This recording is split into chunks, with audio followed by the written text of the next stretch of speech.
Amandine, t'as vu, j'arrive à rentrer dedans. Salut. Salut. Je crois qu'on est dans la même classe. Oui, ouais, en atomes et radiation. Ouais. Tu sais où est le bureau de Gabler?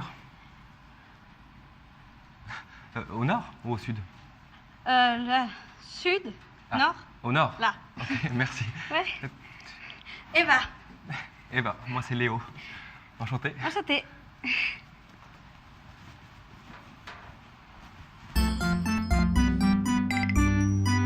Non mais quel manque de bol. On est 7 milliards sur cette terre et je croise toujours la mauvaise personne au mauvais moment. Enfin, plutôt la bonne personne. 7 milliards, c'est totally huge. On se sent tout petit. Waouh, pas comme ce bouton. Dès qu'il y a plus que 5-6 zéros, on a de la peine à vraiment se représenter une quantité. Mais il y a des chiffres bien plus grands sur cette terre, comme par exemple le nombre de grains de sable. Vous pensez certainement qu'on ne peut pas les compter.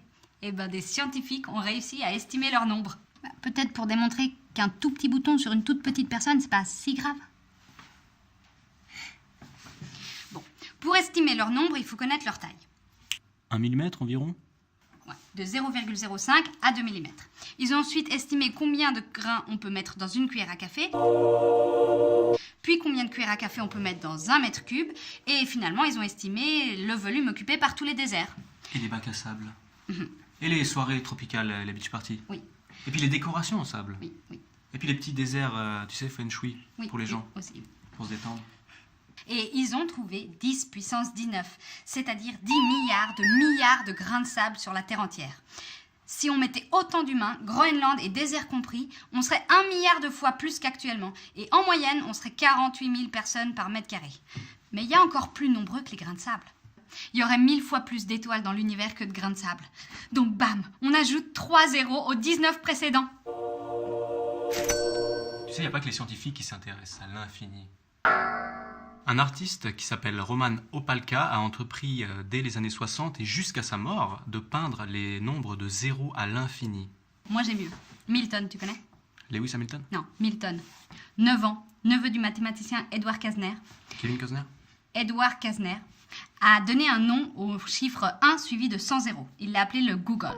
Et le Googleplex, ça c'est encore mieux, c'est 1 suivi d'autant de zéros que tu arrives à écrire jusqu'à ce que tu sois trop fatigué.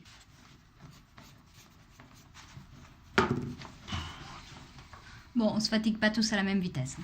Revenons maintenant à nos étoiles. Y a-t-il plus nombreux que nos étoiles?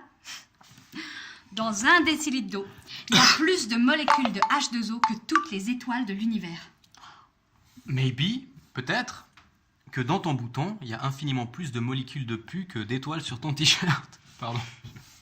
L'homme est infiniment moyen. Le bureau de Gabler? C'est par là. C'est par là. C'est par là. Le bureau de Gabler. C'est par là. Allez, abonnez-vous!